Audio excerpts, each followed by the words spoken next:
Bonjour Éléonore. Bonjour monsieur. Il y a un dicton dans la chasse qui dit bon chien chasse de race.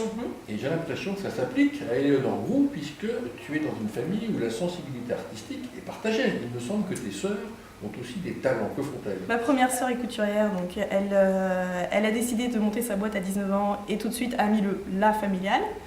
Ensuite, ma seconde est peintre et ça marche très bien. Oui, je crois qu'elle a gagné un prix au Salon des arts animaliers. Voilà, exactement. Donc très intéressant pour elle. Ensuite, on a aussi Hortense qui est dans tout ce qui est la bijouterie et ça roule bien. Et Joséphine, ma sœur jumelle, avec laquelle j'ai un lien particulier parce qu'elle est tournée vers tout ce qui est l'architecture d'intérieur, donc c'est-à-dire l'esthétique et l'image.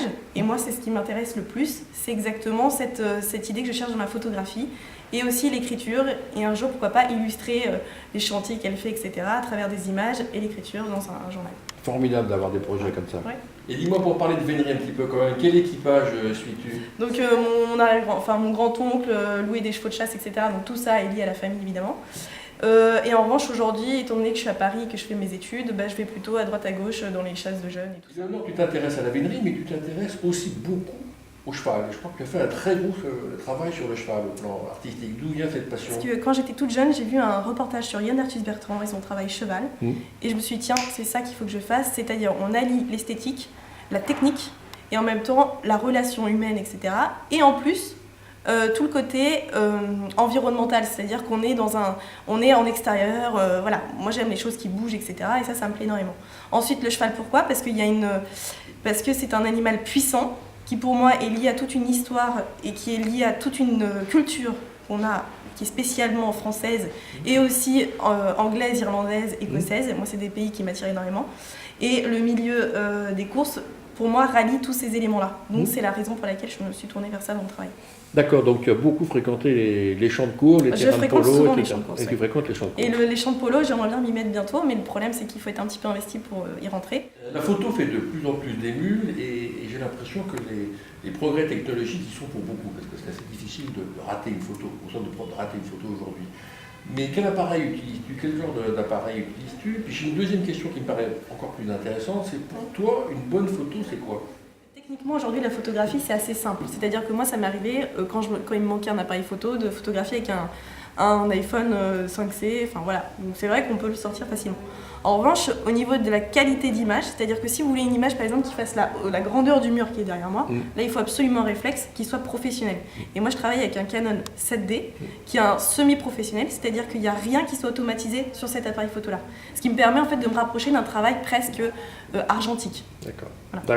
D'accord. Ensuite, au niveau du travail de la photographie derrière, la post-production, pour moi, c'est quelque chose de très important. Je considère qu'aujourd'hui, beaucoup trop de photographes, alors je vais me faire taper sur les doigts en disant ça, mais beaucoup trop de photographes sont, portent un intérêt particulier à Photoshop, sauf que Photoshop abîme les images et abîme le côté, la poésie de l'image, ce qui est essentiel. Moi, je travaille avec deux logiciels qui sont gratuits et qui sont totalement accessibles à tous. Ce qui est essentiel, c'est le cadrage, l'idée, qu'est-ce qu'on va en sortir. Une photographie, on la sort. L'attention qui est derrière. Exactement. Et puis une bonne photographie, on la sort quand on l'a construite dans notre tête. On la sort pas comme ça en se disant tiens, j'ai eu de la chance. Non. Alors si, il en arrive certaines, parce que moi ça m'est arrivé de photographes, enfin, je vous montrerai une autre photo plus tard, mais il y a une photo comme ça où j'ai un jockey qui saute et là j'ai eu de la chance de l'avoir. Mais en revanche, voilà, il faut connaître son terrain, il faut savoir là où on va, connaître l'éducation, comment ça se passe, etc. pour avoir quelque chose qui est intéressant. Et trop de gens s'arrêtent en se disant c'est bon, j'ai une bonne photo, on y va. Ben écoute, ça me réjouit ce que tu dis parce que je ne suis pas un spécialiste, mais je partage avec ton point de vue. Tu as fait des photos de vénerie ou c'est quelque chose que tu as l'intention d'approfondir ou tu en as fait déjà beaucoup? Alors pour ce qui est de la vénerie, ça m'est arrivé plusieurs fois de venir avec mon appareil photo sur les chasses, etc. Le petit problème parfois qu'on rencontre, c'est que les gens sont un petit peu regardants sur ce qu'on photographie. C'est-à-dire que j'ai moins de possibilités comme en course de me faire plaisir et me dire tiens ça c'est un beau cliché. Non là par exemple, je vais avoir par exemple quelqu'un qui est un petit peu connu, etc. Il faut que je fasse attention.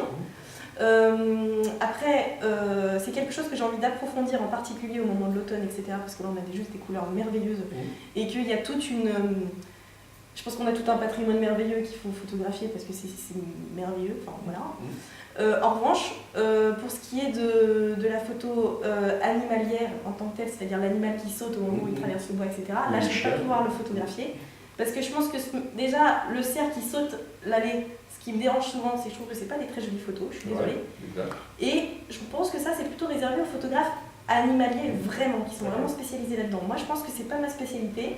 Je suis plus dans l'atmosphère. Bien compris, bien compris. Voilà. Et dis-moi, pour donner envie, non seulement là j'espère qu'on a donné envie aux gens de regarder tes œuvres et d'aller voir tes photos, où les trouve-t-on et peut-on les acheter? Alors, première chose, là on peut les voir de manière un petit peu plus facile, c'est sur mon site internet. Oui, c'est quoi ton site internet? Alors, eleonoregroup.com. eleonoregroup.com. Voilà, donc très simple. En revanche, ce site internet, en fait, l'idée c'est d'avoir un aperçu. J'ai pas toutes mes photographies dessus parce que je vois pas. C'est comme en communication, il faut un petit peu donner le goût, parce que sinon je vois pas trop l'intérêt d'aller. Susciter la curiosité et donner envie aux gens d'aller plus loin. Exactement, de tout proposer, c'est pas une très bonne idée.